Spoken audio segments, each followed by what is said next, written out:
America के airport अपने सुरक्षा इंतजामों को लेकर खासे मशहूर हैं। बावजूद इसके अमेरिकन एयरपोर्ट सिक्योरिटी के दामन पर एक बड़ी चूक का दाग लगा हुआ है। 1971 में डीबी कूपर नाम के एक आदमी ने अमेरिकी सुरक्षा को ठेंगा दिखाते हुए प्लेन को हाईजैक करने में अपनी महत्वपूर्ण भूमिका निभाई। अपराध की कई ऐसी कहानियां हैं जो रहस्य बनकर रह गई और सालों की जांच के बाद भी लोग उनकी हकीकत नहीं जान पाए। ऐसी ही कहानी है डीबी कूपर की। बता दें कि डीबी कूपर ने अकेले अपने दम पर यात्रियों से भरा हवाई जहाज हाईजैक किया और फिर फिरौती में करोड़ों रुपए लेकर हवा में ही गायब हो गया। दुनिया की सबसे बेहतरीन माने जाने वाली जांच एजेंसी एफबीआई भी उसका पता नहीं लगा सकी। ये घटना 1971 के समय हुई। उस समय किसी प्रोफेशनल शख्सियत की शक्ल में डीबी कूपर एयरपोर्ट पहुंचा। उसे हवाई जहाज के सबसे पीछे वाली सीट मिली थी। विमान जैसे ही एयरपोर्ट से उड़ा, डीबी कूपर ने अपना काम शुरू कर दिया।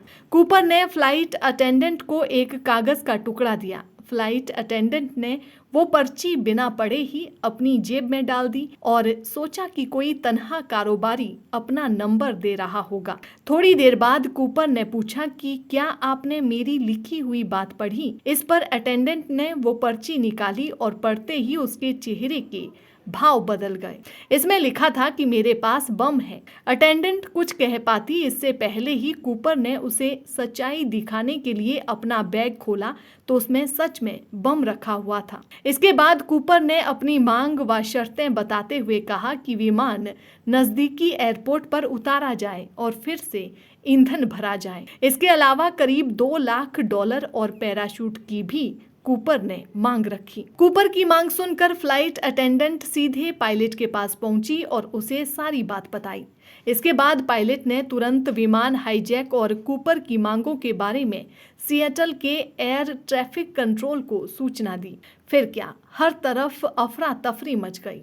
पुलिस से लेकर एफबीआई तक को इसकी सूचना दी गई। शाम 5:30 बजे के करीब प्लेन सिएटल पहुंचा तो कूपर को उसकी मांग के अनुसार $2 लाख के बिल और 2 पैराशूट उपलब्ध करवा दिए गए। इसके बाद सभी यात्रियों को प्लेन से उतारा गया। वहीं कहा गया कि वो शख्स हवा में ही विमान से नीचे कूद चुका था। कई सालों तक अमेरिकन खुफिया एजेंसी पूरे देश की खाक छानती रही, लेकिन डीबी कूपर और उसे दिए गए नोटों का कुछ पता नहीं चला। विमान का पीछा कर रहे 2 अमेरिकी सेना विमानों ने भी आसमान में कोई पैराशूट उड़ते हुए नहीं देखा। ये घटना आज तक सभी के लिए एक बहुत बड़ा रहस्य बनी हुई है।